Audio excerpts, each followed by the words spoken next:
নমস্কার বন্ধুরা, ডিপি ফ্যামিলির নতুন একটি ব্লগে সবাইকে জানাই অনেক অনেক স্বাগত। তো এই যে সকাল সকাল মা ফুল তুলে নিল, আর আমি তো ঘুম থেকে উঠে বাসি কাজকর্ম সেরে চা দা সব কিছু খেয়ে নিয়ে তারপর এখন বসলাম হচ্ছে সবজি কাটতে। আর সবজি কাটতে বসে দেখো এই যে কত ধরনের সবজি কাটতে হচ্ছে আমাকে, প্রায় দুটো থেকে তিনটে মতো সবজি রান্না করা হবে। তো এইসব রান্নাবান্নাগুলো কমপ্লিট করার পর আরও বিভিন্ন ধরনের কাজ আছে, ওইগুলো সারতে হবে। যেহেতু হাজব্যান্ড আর বাবু বাড়িতে চলে এসেছে, ভীষণ ব্যস্ত ছিলাম, সবসময় তো ব্লগগুলো দিতে পারি না। তো বাবুকে নিয়ে পরে ডাক্তার কী কথা বললো তোমাদের সাথে কোনো একটা ভিডিওতে বলবো। তো চলে আসলো ওরা এমার্জেন্সি, যে যখন থেকে লাভ নেই তো বাড়িতে চলে যায়, এরকম একটা ব্যাপার। তো পরে তোমাদের সাথে নিশ্চয়ই শেয়ার করব। তো হাজব্যান্ড আর বাবু বাড়িতে চলে আসলো, আর এখানে যে দেখো আমি সবজি কাটছি, তারপর রান্নাবান্না সব কিছু কমপ্লিট করব।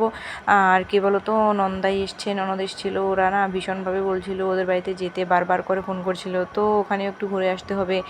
আর কি বলো তো, সব সম্পর্ক ঠিকঠাক রাখতে গেলে এরকম তো হয়ই না, শ্বশুরবাড়ি বলে কথা, নিজের অনেক কাজে কী বলো তো, নিজের ইচ্ছে না থাকলেও না এগুলো করতেই হয়। তো পরে নিশ্চয়ই তোমাদের সাথে আলোচনা করব এইসব ব্যাপার নিয়ে। তো যেতে হবে। হাজব্যান্ড বললো ঠিক আছে চলো গিয়ে আসি। তো আমি ভাবলাম ঠিক আছে চলো, ভাবলাম কি সকালে গিয়ে বিকেলে চলে আসবো, কিন্তু হাজব্যান্ডেরও ভীষণ কাজের চাপ ছিল, এটা ওটা অনেক কিছু, যেহেতু বাড়িতে থাকে না, যখন বাড়িতে আসে না তখন বিভিন্ন ধরনের কাজ পড়ে যায় ওর হাতে। তার জন্য এইসব কিছু মিলে আর সম্ভব হয়ে ওঠেনি সকালে গিয়ে বিকেলে আসাটা। তারপরে বিকেলের দিকে আমরা বেরোলাম। তো আমিও আমার বাড়ির সব কিছু কাজকর্মগুলো সেরে তারপর রেডি হয়ে নিলাম। মাম্মাকেও রেডি করাতে হয়, আমি নিজে রেডি হব। আর কি বলো তো, যেখানেই যাই না কেন 1 ঘন্টা 2 ঘন্টা বলো, মাম্মারও ভীষণ জিনিসপত্রগুলো গুছিয়ে নিতে হয়। ওয়াটার বটল থেকে ধরে টুকিটাকি জিনিসপত্রগুলো সবই গুছিয়ে নিতে হয়। কেন কি মাম্মা তো নিজে থেকে কিছু পারবে না, সব আমাকে রেডি করে নিতে হবে। তো তার জন্য কোনো কিছু যেন কোনো প্রবলেম না হয়, কোনো কিছু নিয়ে সব কিছু যাতে হাতের কাছে থাকে, তার জন্য সব ব্যাগপত্র সব গুছিয়ে নিতে হবে। তো রাতটা থেকে তারপরে সকালে চলে আসবো, এরকম একটা ব্যাপার। তো ঠিক আছে।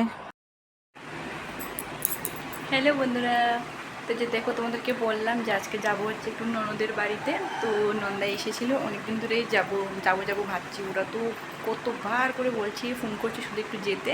তো এতদিন তো বৃষ্টির জন্য যেতে পারিনি, তো আজকে এখন রেডি হয়ে নিলাম, যাবো। তো চলোই দেখো আমি বলেছি এই ড্রেসটা, হাজব্যান্ডের নিয়ে রেডি হয়ে বেরিয়ে পড়লো। অলরেডি আমার একটু লেট হয়ে গেছে, চলো পরে এসছি। তো এইখানে যে দেখো মাম্মা বেরিয়ে গেল ঠাম্মুর কোলে করে। আর কি বলো তো, আমাদের এটা না প্রচণ্ড বৃষ্টি ছিল, আর বৃষ্টিতে পুরো রাস্তাটাই না পিচ্ছিল হয়ে থাকে। তার জন্য হাজব্যান্ড আগে এই বাইকটা নিয়ে উপরে উঠে গেল। আর এটা ভীষণ আপ টাইপের একটা জায়গা, আপ ডাউন এরকম একটা ব্যাপার। তো প্রথম বিয়ের পর না বাড়ি থেকে উঠিয়ে নিয়ে যেত আমাকে, আর এখন যেহেতু মাম্মা আছে ছোটো, আর রাস্তাটাও বেশি একটা ভালো না, শ্যাওলা শ্যাওলা একটা ভাব, স্লিপ করবে, তার জন্য কি করলো একটু উপরে চলে গেলো, তারপর আমরা উঠলাম। তো এই যে দেখো রাস্তায় তো আর শ্যুট করতে পারিনি, কেন কি হাজব্যান্ড চালাচ্ছিল, মাম্মা মাঝখানে বসেছিল, আমি ওকে ধরেছিলাম, তার জন্য একটু রাস্তায় থামলাম। মোটামুটি চলে এসেছি আমরা, থেমে তারপরে একটু শ্যুট করলাম তোমাদের জন্য। তো প্রায় চলে এসেছি আর একটু। তো ঠিক আছে চলো, যখন ওদের বাড়িতে যাব তখন ওটা তোমরা নেক্সট ব্লগে দেখতে পারবে। আমার এই ছোট্ট মিনি ব্লগটা সবার কীরকম লাগলো প্লিজ আমাকে কমেন্ট করে জানিও। সবাই ভালো থেকো, সুস্থ থেকো, সাবস্ক্রাইব করে পাশে